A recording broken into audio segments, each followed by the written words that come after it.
When we stop moralizing food, when we stop making it about being good or bad and instead ask, what is this doing to my metabolism? Everything changes.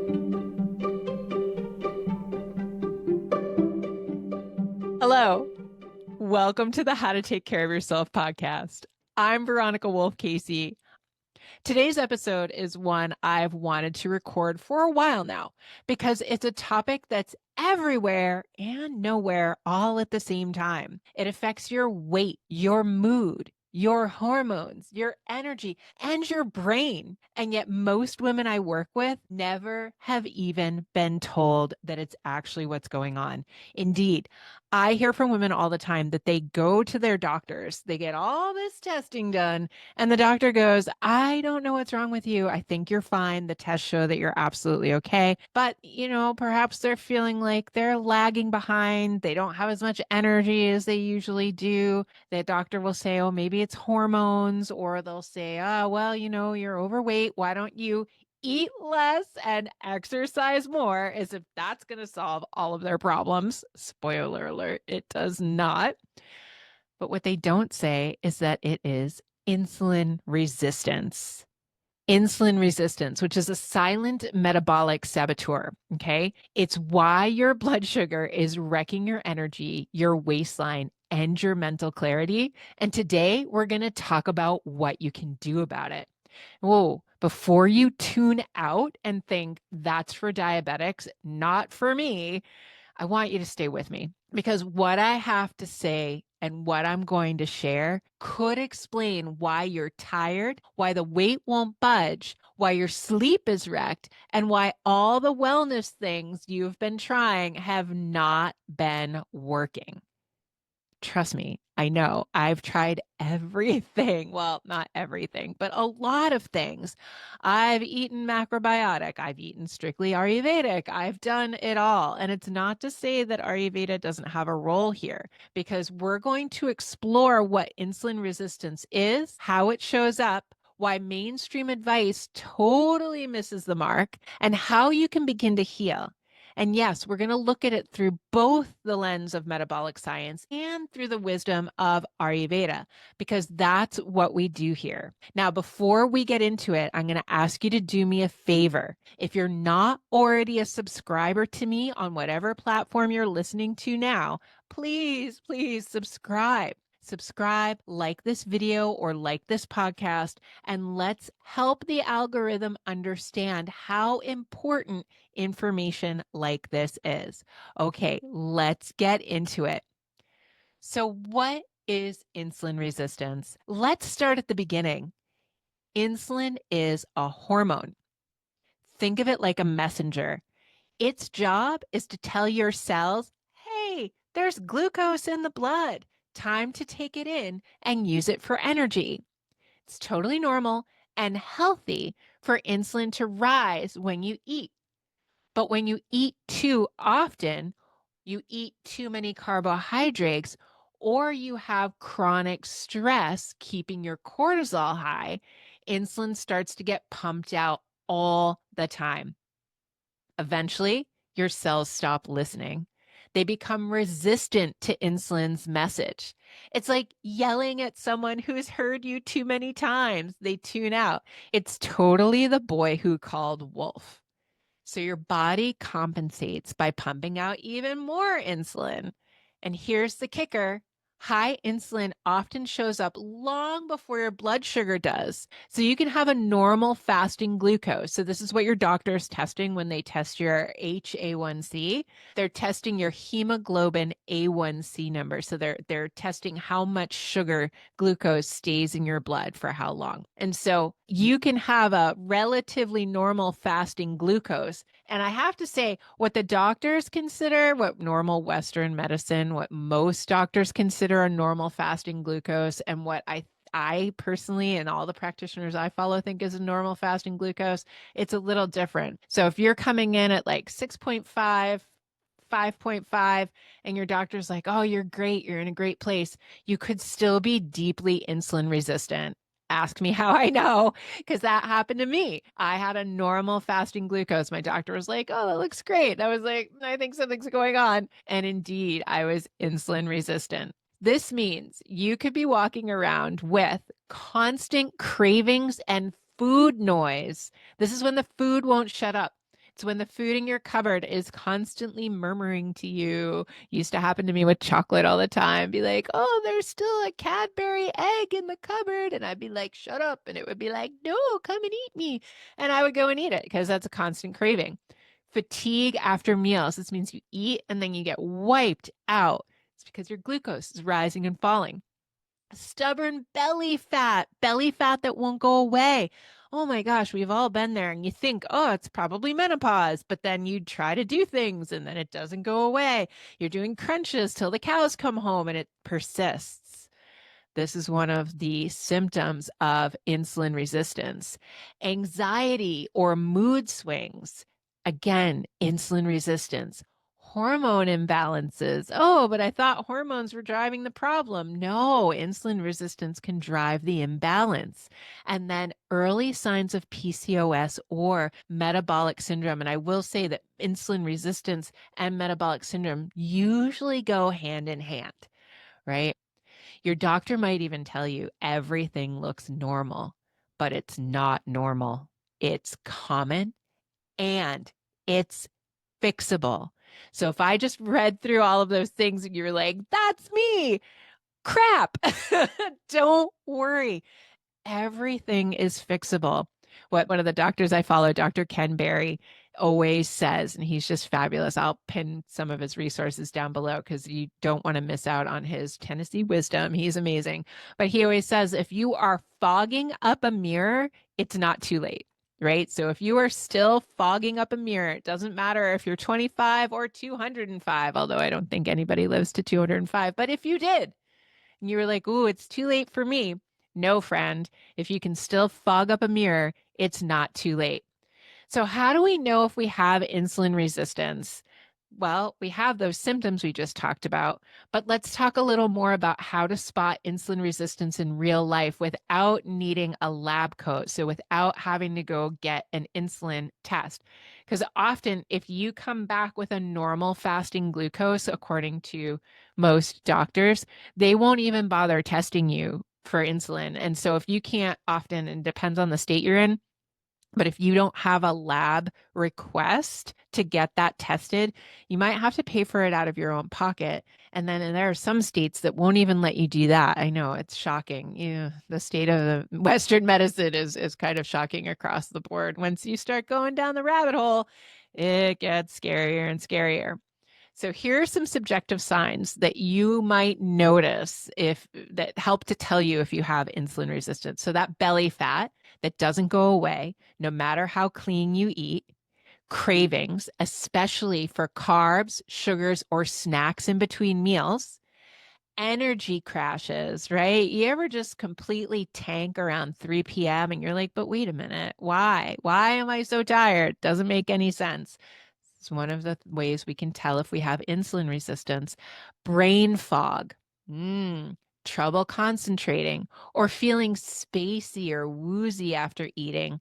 Sleep issues, especially waking up during the vata time between 2 a.m. and 4 a.m. Skin tags. This is something that I had and I didn't understand why. I would get all these skin tags, but despite having like relatively smooth, healthy skin, I would get weird skin tags like on my back or in my groin or in my armpit. I even had one on my ankle at one point. It's so weird. But skin tags and darkening around the skin of the neck and the armpits, those are signs that you have insulin resistance. And then mood swings. Oh, the anxiety, the depression, feeling irritable, or that hangry feeling when either you need to eat, a meal hasn't been thought of, anything like that. That hangry feeling is absolutely insulin resistance. So if you have had labs done, you want to look for a fasting insulin above 5.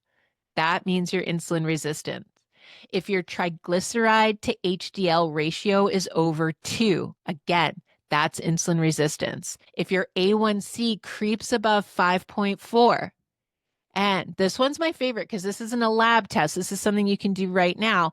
If your waist circumference is more than 35 inches, right? Another way to do it is if your waist circumference is more than half of your height in inches. So if you measure your height in inches and then you measure your waist circumference, I think the ratio is that it should be less than half. Should be even less than that, but especially if it's over 35 inches, you are most likely insulin resistant. And you don't need all of these. Just a few is enough to start paying attention. And I would say that I don't know many women that don't have belly fat that won't go away, cravings, brain fog, sleep issues, skin tags, or mood swings. You usually have all of them. And so if this is something you're suffering from, it's pretty clear to me at least that insulin resistance is probably the driving issue. So why doesn't the usual advice work? Here's where things get frustrating. Most of us were told, like I said before, just eat less and move more. So sick of hearing that from people. But here's the truth.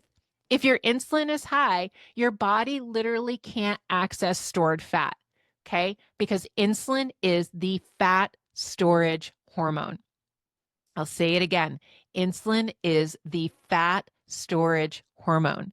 So if you have a bunch of insulin that's circulating in your body and your body isn't doing anything because it's insulin resistant, then it is storing fat.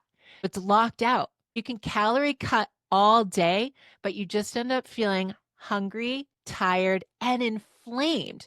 And your body will fight to keep the weight because your body goes into almost like a starvation mode where it thinks to itself, well, they're not feeding us, so I better hold on to what I can. And then your metabolic level drops. So even if you are eating less and moving more, it's like nothing changes.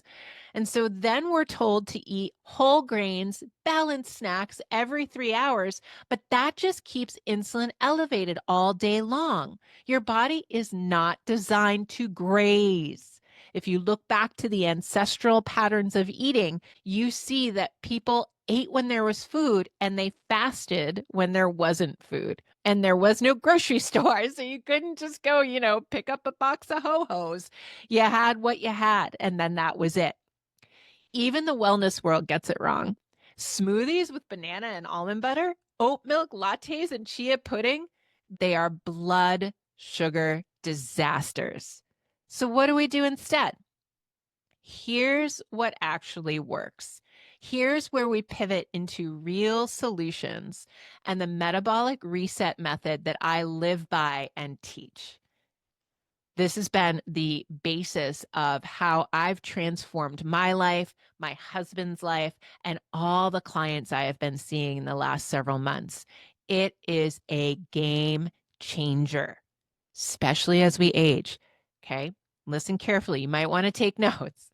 First off, lower carbohydrates.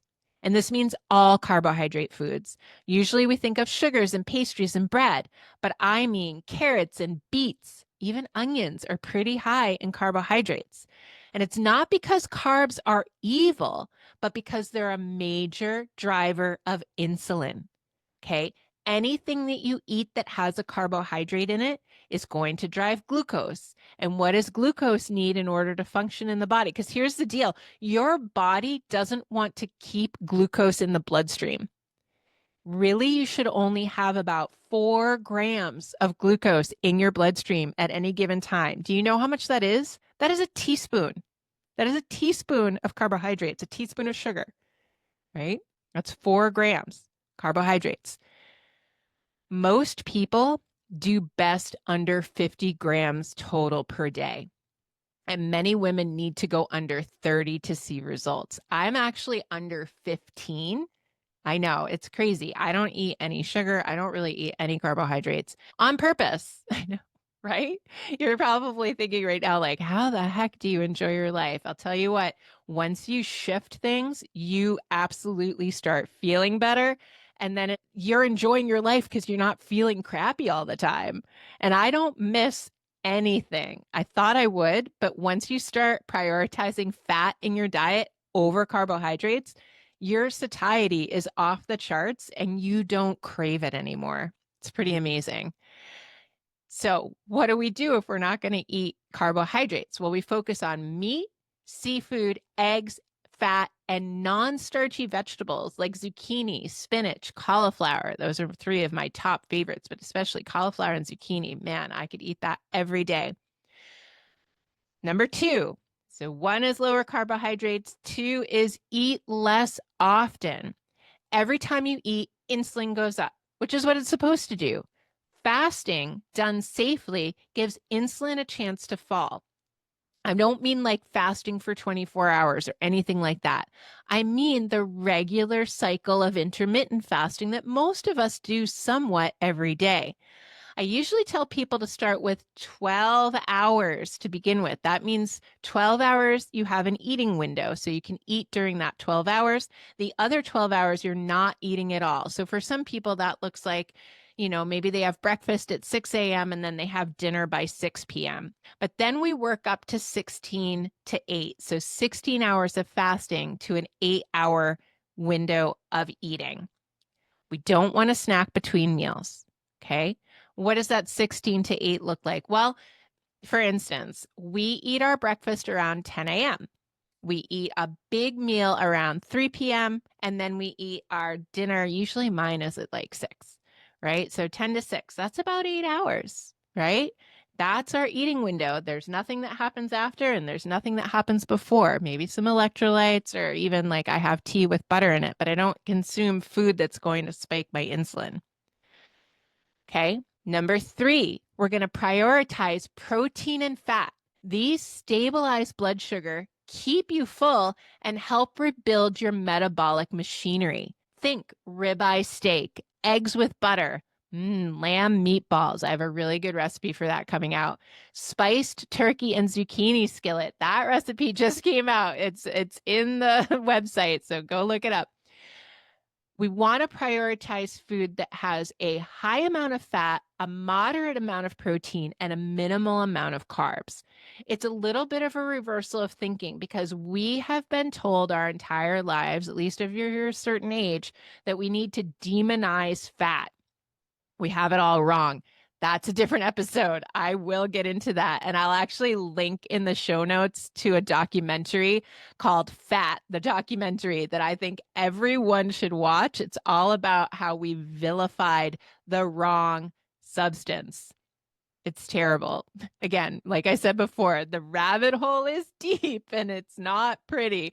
But the good news is that we're on a path to righting the ship. All right, what's number 4? Number 4 is mineral support, magnesium, potassium, sodium. These are critical during blood sugar healing. Bone broth, real salt, and cooked greens go a long way, but I also generally suggest that people do use supplements here. I like using a good high quality magnesium. I use a couple of different kinds. Again, that's for another episode. You can definitely look it up. But we usually need to supplement with magnesium. We need to supplement with potassium, and we need to make sure we are salting our food. Salt is another substance that got wrongly vilified. What we think we know about it was based on faulty information. I know it sucks. I also like to use electrolytes. So I use Redmond's Relight. It does have stevia in it if you're sensitive to stevia, or if you're totally avoiding the sweet taste because you're trying to get over sugar addiction. They do have an unflavored version that I really like, but I do like their flavored versions because they don't use maltodextrin, or if they do, it's a tiny, tiny amount, because maltodextrin, which is in LMNT, can cause glucose spikes in some people and digestive upset in others. We want to make sure we're drinking enough water in that mineral support. So if you're taking minerals, you have to also make sure you're hydrating so that everything stays balanced. Too much hydration, not enough electrolytes, you have one problem. Too much electrolytes, not enough hydration, you have another problem. So just make sure you're drinking an appropriate amount of fluids for you while you're using mineral support.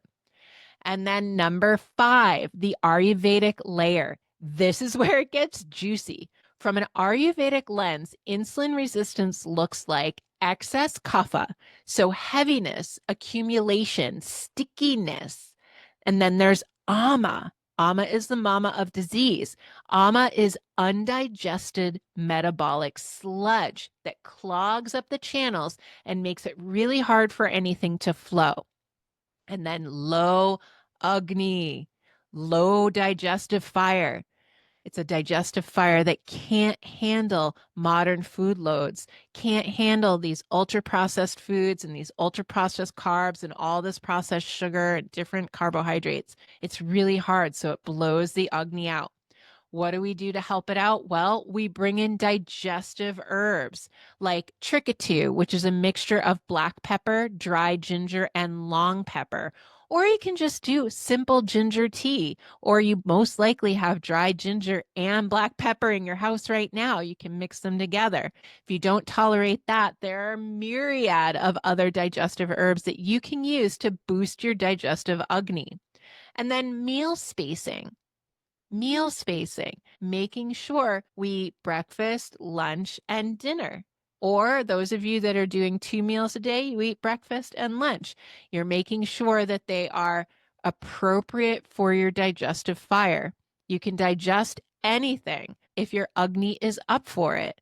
And you can eat anything you can digest. In this instance, we're looking to eat foods that support our digestive fire, that support our journey into the low carb world. And so mono meals can help digestive burden. What is a mono meal? It's eating just one thing. I really like, especially at night, I'm not usually that hungry, but I often need just a little something so that I can sleep well. And so at 6 p.m., my meal is often a cup of bone broth with a big tablespoon of butter in it, and then some of the Redmond's real salt, which is my favorite salt. They don't sponsor me. Maybe they should, but I'll link to it down below because I think it's an excellent, excellent salt. Bitter and pungent tastes help to stoke Agni and counteract Kapha. So that might look like eating dandelion greens sauteed in ghee with plenty of black pepper and cumin. And then we want to get movement after meals. So vyayama, which is exercise. We want to get movement after meals, like a short walk, or even just, I did, because it's really hot here, I did squats today because I didn't feel like going out to walk. So I did just some gentle squats. That can be all you need sometimes. But if you can get a short 20-minute, 15, 20-minute walk after your meals, it's going to go a long way to helping you digest. Next, we remove the things that disturb the fire: cold drinks, raw salads, fruit with meals, constant grazing. It all goes, okay? There's not a lot of fruit that we can eat that's low in carbohydrates anyway, the top ones being blueberries and raspberries, especially black raspberries and strawberries. Okay, so the berries are fairly low in carbohydrates, but just watch because portion control on those is really important. Cold drinks we don't want, right? It puts out the Agni. Raw salads, super hard to digest. I just did it to myself the other day. We went out to eat. The only thing they had was for a side with some swordfish was a salad. I was like, okay, it's been a while. I'm feeling pretty hungry. Maybe I can do it. No, I could not do it. I ate it. I got very sick. I did not feel well. It didn't go well. So salads are really challenging to digest.